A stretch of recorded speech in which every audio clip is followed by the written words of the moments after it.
how many people in the room, and obviously we are a small group, have got Instagram as a personal profile? 1. Okay. Anyone whose companies have got Instagram at all? Okay, so more. Right. I love Instagram. I think it's probably, of all the social media platforms we've got at the moment, it's the greatest one because of what it allows you to do for yourself. So, I use it literally daily in terms of posting pictures and images of things that I like. I've got, a young family. We do a lot of things together at the weekend, and I'll always share where we've, our days out where we've gone to, or things that we are interested in or doing. I also think it's great for business because I think it brings a personality to your brand or your company, and hopefully over the next couple of slides I'll be able to show you a few examples of how Instagram has grown in under 6 years, what it has the potential to do for brands, how it can support, for example, you've just been talking about customer satisfaction, how it can support building up your customers' relationship that they have with you and a brand, and customer satisfaction also. Just take a sip of this water. And then how you can utilise it for advertising purposes. At the end, I'm happy to take questions, and hopefully I'll be helpful to you on this. So, as I've just said, I love Instagram. This statement here, we in Blackpool, we work really closely with a number of different agencies. We have a PR agency and we have a digital agency. This came from our PR agency, a fantastic group called Brazen PR. They're based in Manchester and they do loads with us. And I asked them, from a PR point of view, from a PR agency point of view, I know you work with lots of different types of clients on a daily basis. What do you think of Instagram? And they've said it is an exciting platform for video and photo content, that it helps to engage with the emotions of your audience and to get them interested in your product or your event or your service or your store, and get them to essentially buy into what you're trying to do and come and become your client, come and be your customer. And I thought that was a really succinct way of summing up what Instagram is as a profile in general. These are the figures. Now, this statement here, 500 million windows to the world, this was on the Instagram site yesterday, as of yesterday. As of yesterday, they had 500 million users, members. This has grown from when they launched in October 2010, from 1 million members in the December of that year. If you look at how it's grown, 100 million in February 2013. In under 6 years, they've gone from nothing to 500 million. That's probably faster growth than any of the other social media platforms. And it's no wonder that Mark Zuckerberg and the Facebook team decided to introduce them to the family in 2013. There's a lot of potential to make a lot of money off a site like that, a social media site that's growing that quickly. In terms of the breakdown of users, predominantly it is female users. And the reason why I've put the 16 to 24 group here, okay, that's not what all of us want to appeal to in terms of businesses looking for clients, but that is the predominant age group of users. Now, on the flip side, that means there are 61% of 25 plus adults using this site. So that's, in my opinion, that's a stronger number than the 16 to 24. Yes, it is if you split the age groups down, the 16 to 24s have got the biggest percentage, if that makes sense. But if you look at everyone else lumped together, the people who've got the money, the houses, the cars, they're making the buying decisions, they're looking for, ideas on where to go at the weekends with the families, there's a bigger percentage there of 61% as a total. This really blows my mind that there are 95 million photos uploaded daily. It must just be on fire all day, every day, with people uploading their photos, their videos, internet breaking because Kim Kardashian goes and posts a nude selfie. We know this as a very popular site in terms of how photos are uploaded. And, for anyone who isn't on Instagram, I'd advise you to just take a little look and see what kinds of things are on there. It's great. There's really engaging photos and content. There are great ways to showcase a new product that you've got as a business. There was a fact which I've got over here, which says in one of my notes actually, which says something about, and I'll check when I go back down and get the exact percentage, but there is a significant percentage of users who are using Instagram for product research. So if they're interested in a car, some makeup, where to go, they're looking on there first as opposed to Googling for that client. Does that make sense? So it's a very powerful platform to be using as a business. There are now extra app options that Instagram has launched, which are photo maps. So you can plot exactly where your photos were taken and see where you've been going around in the world, which as a business, it's great to show if you've got multiple different offices nationally or internationally. Hyperlapse, boomerang and layout, these are ways of making your photos and your videos look that bit more exciting. So speeding them up, giving them a funny filter, giving them a funny theme to create more engaging video content, particularly for what you're trying to put out. And I've put here benefited from a makeover. What I mean by that is you'll see that the logo changed colour. So it's kind of went down a more vibrant, cleaner look in May 2016, which ties in quite nicely with how old the app was at that point, and it was probably time to give it a bit of a freshen up. But the big thing that I wanted to show here was the growth. It's obviously a very well bought into social media platform, which for businesses is a great tool to be looking into. Now this here is the hot list of who on Instagram has got the most followers. Now this was actually from March 2016. In this time, Selena still remains at number 1, but Beyonce and Ariana Grande have moved up over Kim Kardashian. Now I know that we as business people in this room, we're not bothered, but what I wanted to use this for was to show that there's potential in being a bit more classy and savvy with what you're putting out on Instagram to boost your followers. You think about Beyonce's just launched an amazing, very independent, very provocative album, and she's done a lot of it on Instagram. She's benefited from more than from Kim, who, as we all know, is very, very controversial in what she puts out. But these are the hot list of the most followers on Instagram, whether that matters to you guys as a business. But it's just interesting to see who's got what, and the sheer size of followers that these people have got. We're talking millions here, all over the world, using Instagram to keep on track of what they love, what people follow and what they're into. Now, I've put here about how Instagram works with Facebook and Twitter. As companies, has everyone got Facebook and Twitter? Yes, no, yeah. So the good thing for me personally, as a marketing person, having to utilize social media platforms to promote what I'm doing in our attractions in Blackpool, the good thing with Instagram is it links automatically to Facebook and Twitter.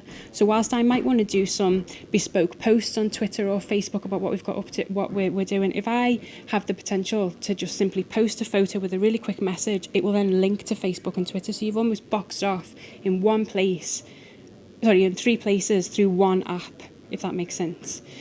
In terms of engagement with your clients, because that's what we'll call them here, if you have an Instagram profile and you are using it to promote, your products, your services, your events, what you can do, it is a more engaging platform, a more engaging social media platform to get people to buy into what you want them to hear than Facebook and Twitter. 10 times more likely than Facebook, 84 times more likely than Twitter.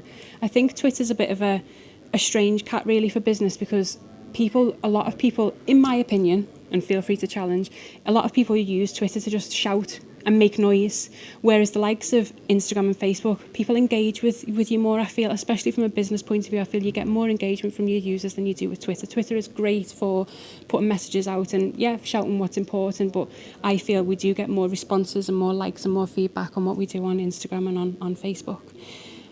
As I might have mentioned before, I think that my personal opinion is that Instagram allows brands to have a personality because of the imagery and the content that you actually put out. And I've used some examples of how different companies of varying different sectors have used Instagram effectively with the images and the content they've put out to really get their message across. We spoke about this the other day, Tim, didn't we, about how you as a bank are trying to find ways to utilise Instagram effectively for what you do, because with the greatest will in the world, financial services, professional services, it's not very sexy, it's not very exciting. How do we make that? So what I was saying to you is, well, why don't you focus on maybe or those sectors focus on what you do for charity work, or if there's a particular sport and passion that you're interested in and you want to get behind, or find a way to show that, for example, for insurance companies, and there's a great example of this in a moment, which I'll show you, for insurance companies, how using that insurance company's service will protect what is important to you. So there's a good image, which I'll share for you in a moment. But I think that Instagram does allow you to, through the imagery and the content that you put on there, give yourself a personality. it offers you an affordable platform for advertising, because you only get charged if you pay to advertise on Instagram, which I'll talk more through now. If you pay to advertise on Instagram, you only get charged cost per engagement. Simplest way to put that: if someone clicks on your ad that appears in their Instagram feed, then you get charged. You don't get charged for that ad to appeal out to 10,000 people. Does that make sense? So it's very much a return on investment platform, in my opinion. It also runs through, you also set up your Instagram activity through Facebook advertising. Is anyone doing Facebook advertising at all? So the way that you have that, almost, I call it the back of house account, so you can go in and pick who you want to target, where they live, what interests they're in, the age groups. You will use that platform to have an advertising campaign on Instagram also. So you don't need one advertising account for Instagram through Instagram and one through Facebook. It is all done through Facebook. So it's quite handy to keep on top of. And you can target the same people on Instagram as you were targeting on Facebook. So for example, One Stop, you were saying about, you know, your demographic and your areas. You can quite specifically target people who you want to see in through Facebook, and it will appear on Instagram for you. Has anyone, I know there's a few new faces in the room, have you guys got Instagram at all? Do you use it personally? Are you noticing things appearing on your feeds that you don't follow those, you don't particularly follow those profiles, but you're seeing ads on there and thinking, or you're seeing pictures on there and thinking, where's that come from? They are paying to advertise to you guys because of who you are, where you live, what your demographic background is, what you're into. It's very clever how it's done. And there's also ways now through Instagram, which again I'll show you a picture shortly of a few examples, to directly from the Instagram profile get people to book to see your show, buy your product, apply for the job with your company, literally making things as quick and easy for users as possible. There's buttons on ads which you can just straight away generate that sale from or get that client through. So it's a really effective form of advertising in my opinion, and it's obviously a growing site, so it's definitely worth looking into. So this here, I wanted to be able to show you why agencies and why clients use Instagram for advertising. Now, it makes sense, you know, we all see lovely pictures of food or of clothes or of somewhere nice to go on holiday, and we almost don't need convincing, because straight away it looks gorgeous and we're interested in it. But you know, it goes without saying, Brazen, who are the PR agency, they've said they would always use Instagram for that kind of client. The main thing is, their point is that this is a social media platform that really sets itself apart from the others, because it is very much about putting photographs and images out there with content which make people think about a lifestyle they want, or something that they want that would make their lifestyle better. And also the point about hashtags, you know, sometimes you can see things on social media, not just on Instagram, you can see them on Facebook, you can see them on Twitter, you can see them on LinkedIn also, where someone's gone a little bit hashtag crazy. You know, you see absolute reams of hashtags.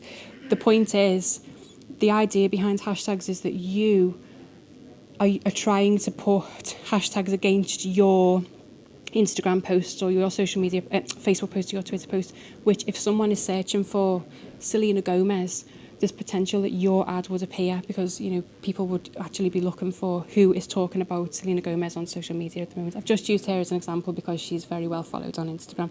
But what they're saying here is, you know, making sure that you've got the right hashtags within your ad, if that is important to you on Instagram, is really beneficial. This was the point here about 50% of users conduct product research on social media, and by that, as I said before, they're going on Instagram before anything else to find out about that latest, you know, what's the latest diet fad, or the latest clothing range, or what's Beyonce wearing right now, how can I get that look. They're doing their product research on this platform, on this social media as well. Obviously reflective of what Brazen is saying, it's a very visually engaging platform for brands. You know, you guys aren't particularly noticing ads appearing in your feeds, but I assure you they are, based on what you're doing, and they just slip right in there very subtly. You might not act on them there and then, but you might think about that brand because something appeared in your feed which looked great and caught your eye, and you might then Google them down the line. It's a lot about Instagram supporting any other digital activity you're doing, particularly any of your pay-per-click or remarketing activity. Because it is very visual, you know, and the fact that there are 3 different ad platforms that you can use within Instagram now, static, just normal photo ads. You can use video content, which is obviously very important. Everyone should be trying to go down the route of video content now. The video you put on before of your staff, to be able to put that out on your website, and if it is, that's great. That would be a great way to show how happy everyone is when they come into One Stop, and to be able to use sections of that on Instagram would be fantastic also. And then carousel ads, which is where you can use you can have multiple different images rolling around at one time on Instagram. If you've got, different product ranges or different types of events, or you've got something which needs multiple images to be able to promote it. Now, these are examples of some profiles which have recently targeted me, and what I wanted to show was the difference in how people are using Instagram. I'm just going to have to step away from this, sorry. So, this here is LinkedIn, which we all love and know LinkedIn. We all know what it's about. It's very much a networking site, but it's very businessy. What they've done here is use imagery with a very simple line to talk about what they're trying to advise their user in this case, which is, if you're a student and you're trying to find, you're just got out of education, you're trying to find your job, think about your network of people, and 3 connections could help you to get that job. But they've used a really clear image to show that point, and then they've put in here a link to a blog which is about how to make that happen. This one here, now I love stationery. I'm a bit of a stationery fiend. I've been targeted by this Daily Greatness, sponsored, so they've paid to target me. They've got a shop now button on there, and this is a business planner. It looks lovely. I want to buy that, so I click that button. But they have targeted me because of what I've been posting about and what I've been talking about on my social media in terms of my love of stationery. And that they've paid to target me, so that's why it was sponsored at the top. So this is the difference. This is organic. LinkedIn are just doing that as part of their own feed, and they probably do paid for activity as well. This is paid for.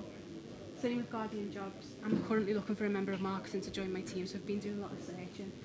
I'm not looking. I put this in, I thought everyone's going to think I'm looking for a new job.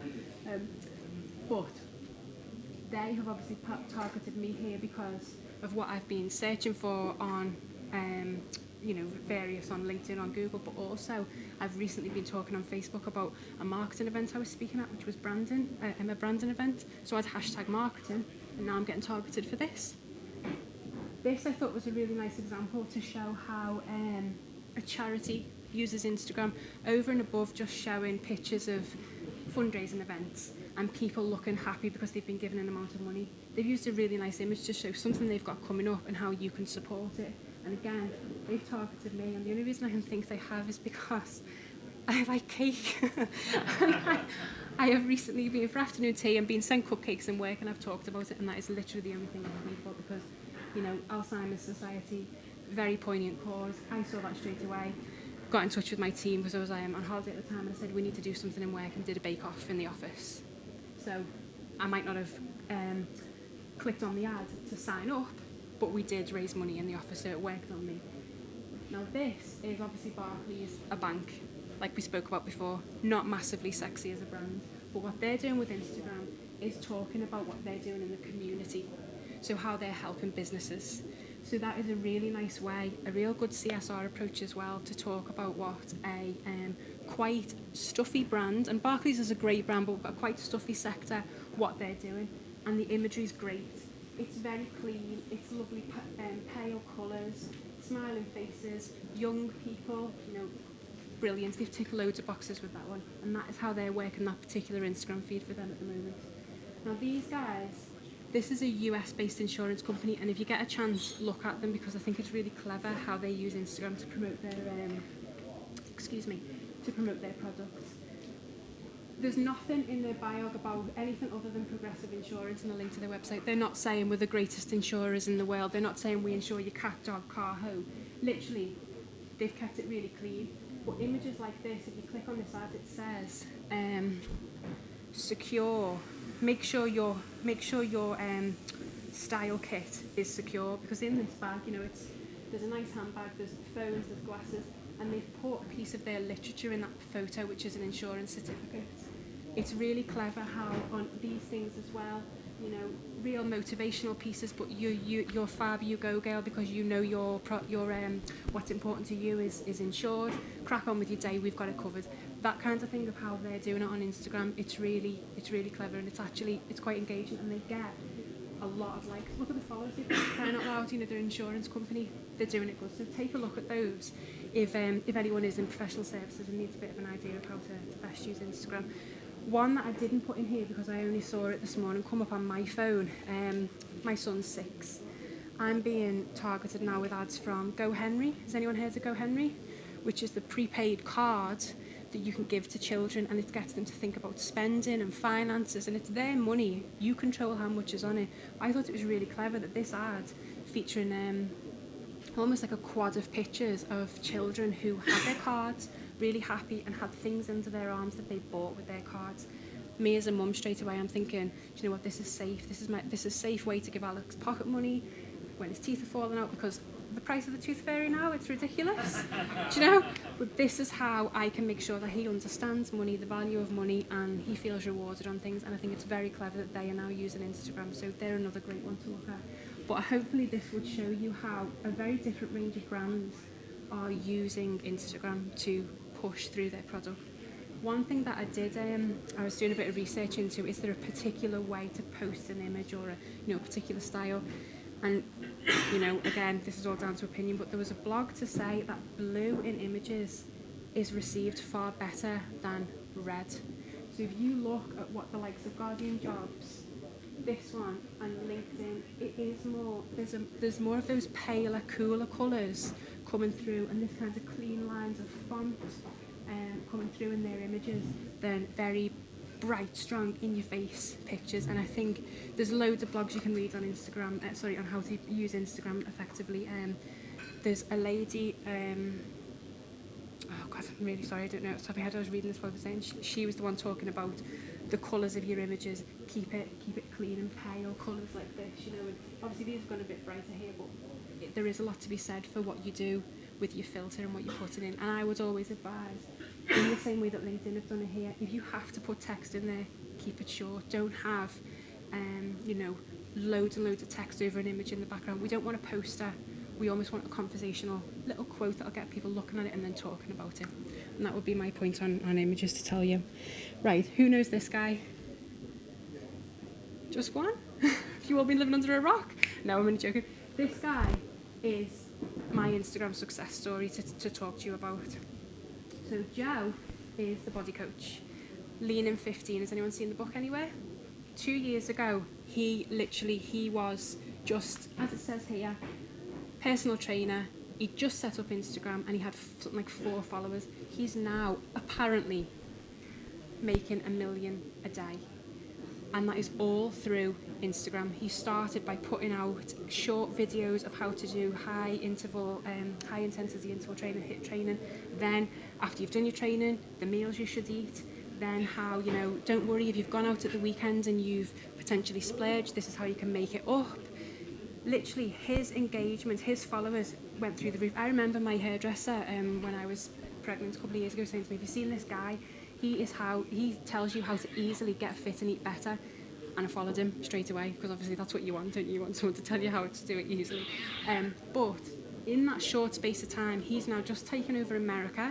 He's about to take over Australia and China. And what I mean by takeover is go there and promote his product, which is the Lean in 15 product. You can make these easy meals in 15 minutes. With these short bursts of exercise, you can be healthy. And he's got a load of testimonials to back up his work. But it's all through Instagram. And my understanding is that he hasn't had to do any, he may well do now for the book, but initially when he was setting up that profile as just the body coach Joe, he didn't need to do any paid for advertising, because people were sharing his images and telling their friends, look at this way to do the exercise, look at this way to do food. Now I know that goes back to Brazen's point before about food, clothes, mentions another one, I forgot the word, are really easy to sell. But what I'm trying to say to you is that his content, what he was putting out, worked, and it was done in such a way that people bought into it, and now he's a millionaire. So lots of pictures of him looking like that. Well, I can also, from the lady's perspective, see the appeal. More so now, but not in the beginning. It was definitely more about the working out and how to do it right and how to eat, and people really genuinely, they buy into it and they trust him. And that's the thing, I'll get on to trust in a minute. He's done well because what he's talking about, it works for people, and they then tell people. It comes down to your recommendation point, And that's kind of half the battle with Instagram, getting people to, when they see what you're putting out there, to think, you know what, I will go there because I think I will have a good experience, or I will buy that product, or I will use that bank, and then them recommending you on to their friends and family. But Instagram is a great way to get that message out. So here's our Instagram success story. Point on trust, and I'll try and explain this as sort of clearly as I can do.